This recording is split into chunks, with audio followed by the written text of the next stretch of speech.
Friends, mythology story number 55, Shiva का वाहन नंदी। तो स्टोरी स्टार्ट करते हैं। एक गांव में एक गरीब ब्राह्मण का फैमिली रहती थी। तो उस फैमिली में पति पत्नी थे और उनका इकलौता बेटा था जिसका नाम शिलाद था। अब प्रॉपर्टी के नाम पर गांव के बाहर एक नदी थी और उसी नदी के किनारे एक थोड़ी सी ज़मीन थी जो उनकी थी, और उसी ज़मीन पे वो लोग फल सब्जियां वगैरह उगाकर अपना जो है जीवन यापन करते थे। अब इसी तरह टाइम बीतता गया और शिलाद यंग एज के हो गए। तो जैसे यंग होने पर सभी माता पिता की इच्छा होती है कि वो अपने बच्चों की शादी करवा दे, तो उसी प्रकार शिलाद के माता पिता शिलाद के लिए अच्छे अच्छे रिश्ते ढूंढ रहे थे, लेकिन वो हर रिश्तों के लिए मना कर रहा था और वो शादी करने में बिल्कुल भी इंटरेस्टेड नहीं था। शिलाद बहुत बड़ा शिव भक्त था और वो हमेशा शिव की भक्ति में लीन रहता था और उसे घर गृहस्थी विवाह आदि इनमें कोई भी इंटरेस्ट नहीं था।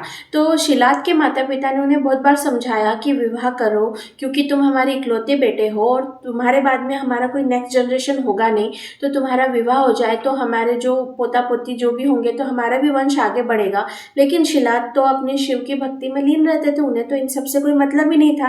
ऐसे ही टाइम बीतते गया और धीरे धीरे मतलब जब उनकी उम्र ज़्यादा हो गई तो उनके लिए रिश्ते आने भी बंद हो गए।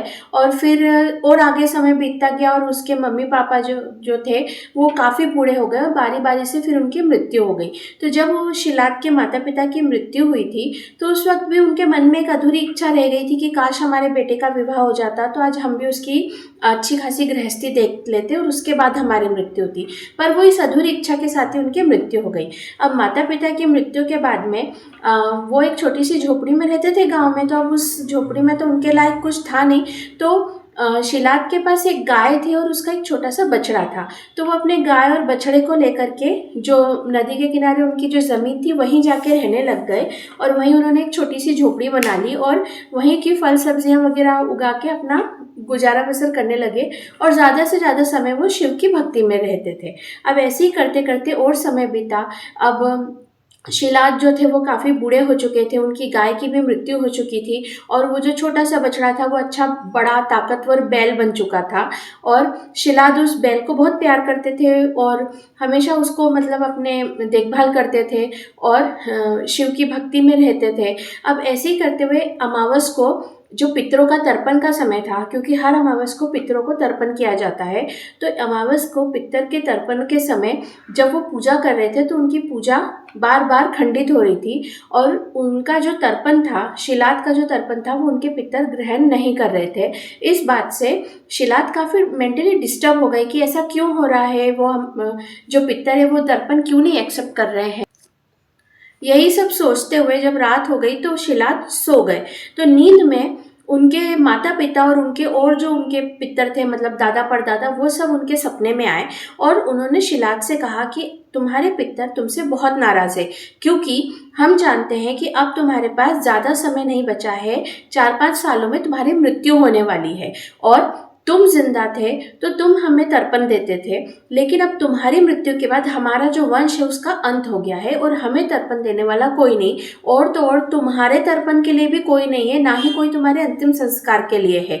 जब सही समय था तो तुम्हारे माता पिता की बात तुमने मानी नहीं और विवाह नहीं किया और तुम्हारी कोई फैमिली भी नहीं बनाई, तो जिस वजह से जो तुम्हारी मृत्यु होगी तो तुम्हारा कोई ठीक से प्रॉपरली अंतिम संस्कार भी नहीं होगा, जिस वजह से तुम्हें प्रेत योनि मिलेगी और हमारे तर्पण जो है वो कम्प्लीटली रुक जाएंगे, क्योंकि अब हमको तर्पण देने के लिए कोई रहेगा ही नहीं। तो इसलिए तुम्हारे सारे पितर तुमसे बहुत नाराज़ है और अब इतना लेट हो चुका है कि अब तो पहली बात तो तुम्हारा विवाह नहीं होगा, और अगर तुम्हारा विवाह हो भी गया तो अब तुम्हें संतान नहीं होगी, तो इसलिए अब हम सब तुमसे नाराज़ है। अब ये सपना देख करके जो है शिलाद काफ़ी टेंशन में आ गई, और बात तो सही थी कि कल को अगर उनकी मृत्यु भी हो गई तो यहाँ पर कौन उनका अंतिम संस्कार करेगा और कौन उनको तर्पण देगा।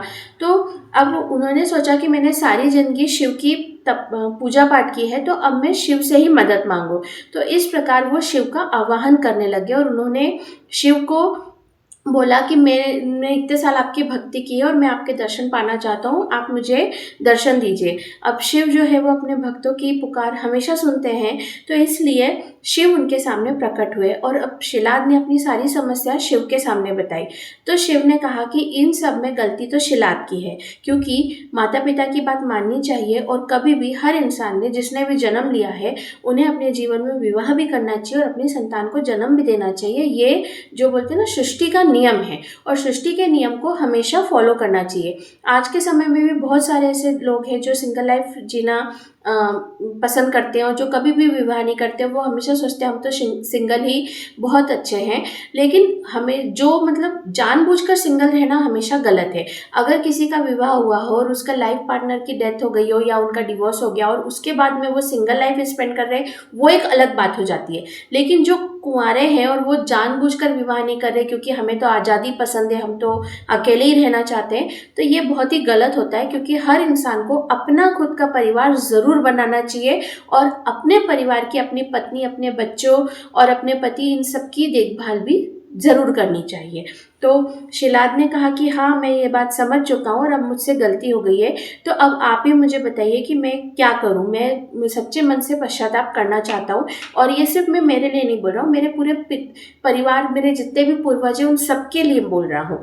तो शिव ने क्या किया कि उनका जो बैल था, उस बैल का नाम नंदी था और शिव ने उस बैल को एक युवक में बदल दिया और उनसे कहा, शिलाद से कहा कि ये जो नंदी है, बैल है, ये आज से तुम्हारा पुत्र है।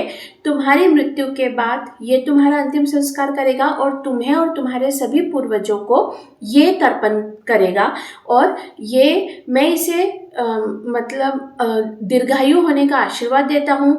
जब तक कलयुग का अंत नहीं होगा तब तक नंदी जीवित रहेगा। कलयुग के अंत के साथ ही नंदी का भी अंत होगा और ये युगों युगों तक तुम्हें तर्पण देता रहेगा, ये मेरा आशीर्वाद है। अब जो नंदी था वो बैल था और वो मनुष्य बन चुका था और उसमें ऐसी पावर थी कि उसका जब मन करता वो बैल में कन्वर्ट हो सकता था और जब मन करता वो मनुष्य में कन्वर्ट हो सकता था।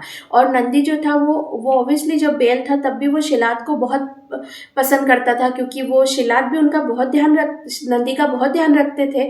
तो इस प्रकार शिलाद को अपने ओल्ड एज में एक पुत्र मिल गया। तो नंदी ने जब तक शिलाद जीवित रहे, वो मनुष्य के रूप में रह करके नंदी ने शिलाद की बहुत सेवा की, उनको बहुत आदर दिया, मान सम्मान दिया और उनका बहुत देखभाल की। और इस उम्र में एक पुत्र का जो स्नेह उन्हें शिलाद को मिला तो उनका भी मन तृप्त हो गया और उन्हें अपनी गलती भी अच्छे से रियलाइज़ हो गई थी कि काश अपने माता पिता की बात मानकर उन्होंने विवाह कर लिया होता तो आज उनके भी अपने बच्चे होते और उनके साथ में वो एक सुखपूर्वक जीवन जी रहा होता। फिर समय के साथ शिलाद की मृत्यु हो गई और मृत्यु के बाद में उनका अंतिम संस्कार नंदी ने किया और उसको तर्पण किया, पिंडदान किया, सब कुछ किया। उसके बाद में नंदी ने शिव की तपस्या की और शिव से वरदान प्राप्त किया कि आप मुझे अपने वाहन के रूप में स्वीकार कर लीजिए।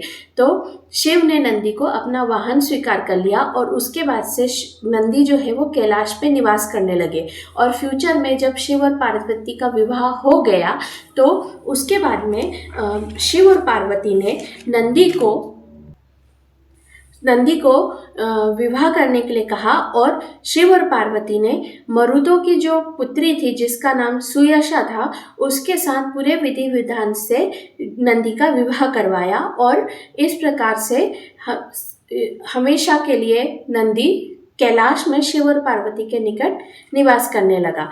तो आज की स्टोरी यहीं एंड करते हैं, मिलते हैं नेक्स्ट स्टोरी में। Okay, bye.